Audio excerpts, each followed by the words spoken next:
Oui. Alors, là, ce qu'on va faire, c'est qu'on va décrire le processus de création monétaire euh, par différents canaux, à la fois par le système bancaire commercial, donc les banques commerciales, et aussi par la dette fédérale. Donc, on va clarifier tout ça, là. Donc, allons-y avec le processus de création monétaire. Donc, la majorité de la monnaie qui est créée dans l'économie est créée dans les banques commerciales, donc par les banques commerciales. C'est-à-dire que les banques commerciales,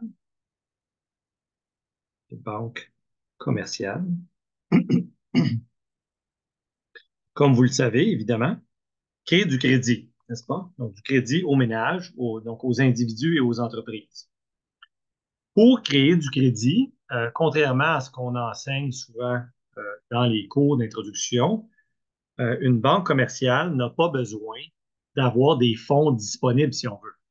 La création d'un prêt par une banque, c'est une entrée comptable. C'est-à-dire qu'elle va aller donc, dans les actifs et elle va créer le prêt, parce qu'un prêt, c'est un actif. Et dans les passifs, ben, elle va déposer les fonds dans le compte du client, si on veut, et ça va devenir euh, euh, l'espèce de miroir là, de l'actif qui va être le passif. Et donc, les actifs vont augmenter, disons que c'est un prêt de 100 dollars. Donc, les actifs vont augmenter de 100 dollars, n'est-ce pas? Si on ne compte pas là, les revenus d'intérêt futurs. Et les passifs vont augmenter de 100 dollars. Voilà, à cause du dépôt qu'on fait dans le compte du client. Et c'est aussi simple que ça, c'est une entrée comptable. Évidemment, il y a une limite à ça parce que la plupart des banques sont soumises à des réglementations, entre autres et surtout sur le ratio de capital, c'est-à-dire les actifs, donc la valeur des actifs par rapport à la valeur des passifs doit être supérieure ou égale à un certain niveau. Donc, disons que c'est 10% le coussin qu'on exige, alors ça doit être ça. Donc, pour créer des nouveaux prêts, ce qui va arriver, c'est que la banque, donc disons qu'elle n'est pas encore rendue à 1,1, ce qu'elle peut faire, vous pouvez tirer ça ici, ce qu'elle peut faire, c'est rajouter un prêt, donc le montant du prêt, donc on va l'appeler, bon, peu importe, rajouter un prêt comme ça, et elle va écrire ça dans les passifs, mais le fait de rajouter un prêt qu'elle rajoute dans les passifs, ça fait diminuer le ratio en question. Et donc, si on était, je ne sais pas moi, à 1, si le ratio en question était avant, là, à 1, je ne sais pas, peu importe, là, 15, disons, ben, il va passer peut-être à 1,12, par exemple. Et donc là, ben, plus elle va créer de prêts comme ça, ben, plus elle va s'approcher de la limite qui va être 1,1, par exemple. Donc, ça, c'est un ratio de capital de 10. Donc, les actifs doivent dépasser les passifs de 10 là, en ratio. Donc, dans ce cas-là, comme on le voit, les banques commerciales créent de la monnaie par le crédit bancaire dans le sens que un nouveau prêt, ben, c'est de la nouvelle monnaie qui est créée bel et bien et c'est créé par une entrée comptable qui met du côté actif et passif. OK? Évidemment, lorsque la personne va retirer ses fonds, donc disons que j'emprunte 10 $, 100 à la banque, et après ça, je veux tirer mes fonds, tu sais, ben, quand je vais tirer mes fonds puis dépenser, ben, la banque va devoir trouver les liquidités disponibles, mais ça va se faire par la suite. Elle va soit les avoir directement en réserve, ou bien elle va les emprunter dans le marché interbancaire. Donc, il suffit que l'ensemble du système bancaire ait assez de liquidités ou de réserves interbancaires, donc de dépôts interbancaires à la Banque centrale, pour que ce système-là fonctionne sans problème. Il y a aussi certaines juridictions dans le monde où les réserves bancaires elles-mêmes doivent avoir un certain niveau. Donc ça, évidemment, ça limite aussi la création de crédit, là, parce qu'à un moment donné, les réserves vont baisser trop. Mais même quand il n'y a pas de réglementation officielle sur les réserves bancaires, ça peut limiter malgré tout la création de crédit parce que les banques veulent quand même garder une certaine quantité de réserve. OK? Donc, ça, c'est pour la création monétaire qui est majoritaire par le système bancaire commercial. L'autre façon par le système commercial qui crée du crédit aux ménages et aux entreprises, donc au secteur privé. Mais il y a un autre vecteur par lequel la monnaie est créée, et ce vecteur-là, c'est la dette fédérale. Donc, la dette fédérale du gouvernement, c'est important à comprendre que les dépenses gouvernementales, évidemment, ne sont pas de la nouvelle monnaie nécessairement, parce que si c'est des dépenses faites avec financées par les taxes impôts, ben, je suis le gouvernement, donc le gouvernement, lui, il est ici. Il taxe ici, il taxe cette personne-là pour 100 dollars, puis il dépense dans l'économie pour 100 dollars. Et donc, c'est juste une réallocation des dépenses qu'il y avait déjà et donc de monnaie qu'il y avait déjà, si on veut. Et donc, ça, c'est pas vraiment de la création monétaire. Cependant, lorsque le gouvernement fait des déficits, et donc il dépense plus qu'il récolte en taxes, impôts, et ainsi de suite, là, c'est différent. Parce que lorsque le gouvernement fait des déficits, il va vendre des obligations. Il vend des titres de dette. Donc, des déficits gouvernementaux, lorsque les dépenses du gouvernement dépassent les recettes fiscales, alors il va émettre, donc ça veut dire qu'il va faire des ventes d'obligations, donc de titres de dette. OK? Et donc là, ben, quand le gouvernement va vendre ces obligations-là, qui les achète? Alors, il y a toutes sortes de monde, mais entre autres, il y a trois grandes catégories qui vont créer de la monnaie. OK? Euh, et ça, c'est si le gouvernement, donc, comme ça, vous avez le gouvernement, il vend des obligations, il vend des obligations à, disons, une banque commerciale. Et là, je parle bien d'une banque commerciale et non de la Banque centrale pour le moment. Okay, on va venir à la banque centrale dans un instant. Donc, quand la banque centrale, quand le gouvernement vend euh, des obligations à une banque commerciale, okay, commerciale, la banque commerciale, ben, qu'est-ce qu'elle fait? Encore une fois, elle va ajouter dans les actifs l'obligation, les obligations qu'elle achète, et dans les passifs, elle va déposer au gouvernement. Et donc, elle est en train de créer de la monnaie. N'est-ce pas? Donc, ça, c'est une façon par laquelle la création monétaire se fait. Évidemment, ça, c'est toute chose égale par ailleurs, c'est-à-dire que si les banques commerciales achètent des obligations et pour, on va dire, 100 milliards de dollars et restreignent le crédit privé, le crédit qui aurait été octroyé aux ménages et aux entreprises par le même montant, 100 milliards de dollars, alors là, il n'y aura pas de création nette de monnaie relativement à ce qui serait arrivé. Mais ce n'est pas toujours le cas. Donc, il n'y a pas toujours, comme on dit, éviction totale, c'est-à-dire que les déficits gouvernementaux ne remplacent pas complètement le crédit privé, ou en tout cas pas complètement. Donc, il y a certainement au moins une partie des obligations fédérales achetées par les banques commerciales qui deviennent de la monnaie nouvellement créée et non de l'éviction pure du secteur privé, c'est-à-dire du remplacement là, du crédit qui serait donné au privé, au secteur privé. Et donc, ça, c'est une autre façon par laquelle les banques commerciales créent de la monnaie, si on veut, c'est par l'achat d'obligations fédérales. Ensuite, l'autre façon par laquelle la monnaie peut être créée, c'est lorsque les obligations émises par le gouvernement émet des obligations, donc des titres de dette parce qu'il fait des déficits. Le gouvernement vend des obligations. À qui? À la Banque centrale. La Banque du Canada, au Canada, la Fed aux États-Unis, et ainsi de suite. Et donc, dans ce cas-là, la Banque centrale, elle peut créer de la monnaie théoriquement en tant qu'elle veut. Donc, elle peut acheter l'obligation et donner au gouvernement en échange de la monnaie nouvellement créée. Okay?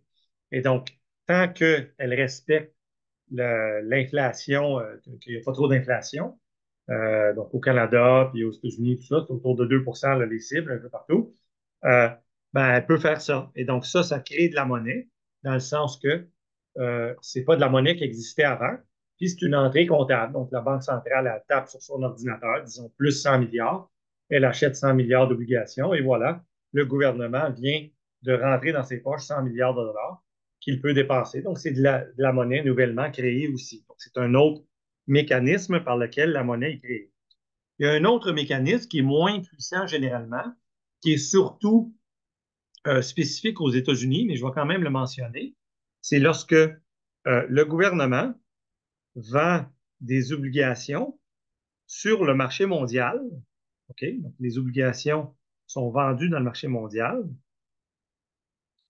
Donc, le reste du monde détient déjà la devise domestique. Donc, il y a surtout en dollars américains, là, donc il y a plein de banques centrales ailleurs, donc Chine, le Japon, et ainsi de suite, qui détiennent des dollars américains, par exemple. Et donc là, le gouvernement peut émettre des obligations dans le marché mondial. Puis là, ben, ces dollars-là qui étaient en circulation, elles reviennent, si on veut, dans l'économie. Donc, ce n'est pas de la création pure, c'est-à-dire que c'est des dollars qui existaient déjà dans le marché mondial, mais ils n'étaient pas en circulation dans l'économie domestique.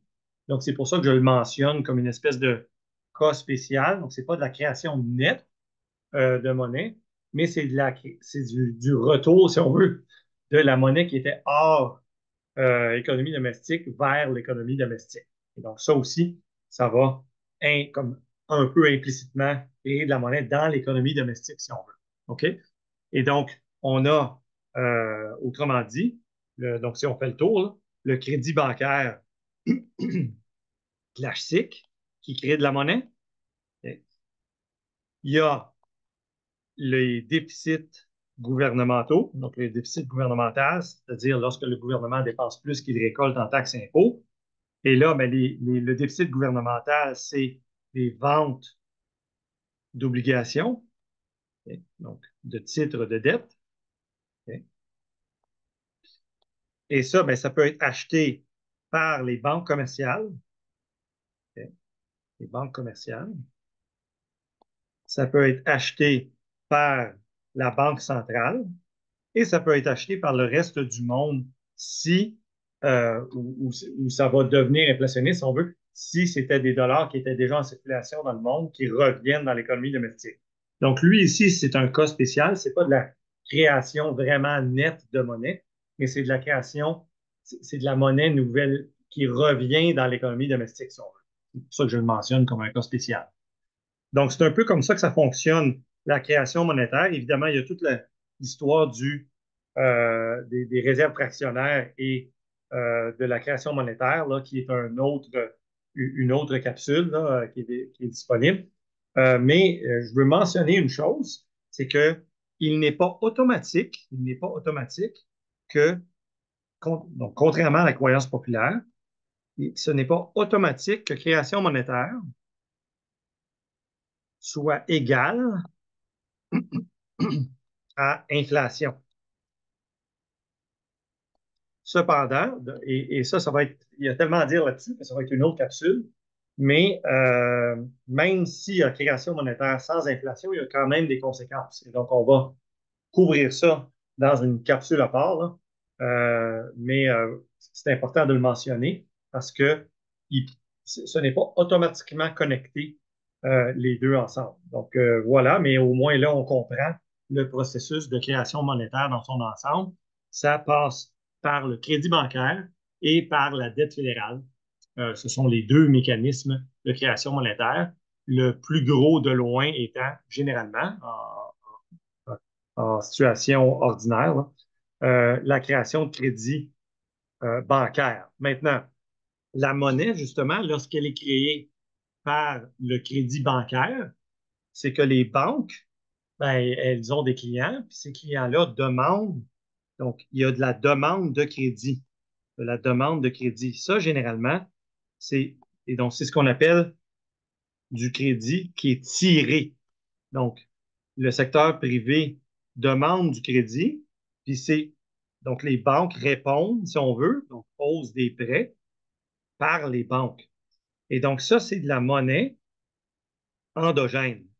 C'est-à-dire que la monnaie répond ou s'adapte, si on veut, aux conditions économiques euh, qui favorisent la création de monnaie par l'expansion du crédit bancaire pour une raison ou une autre.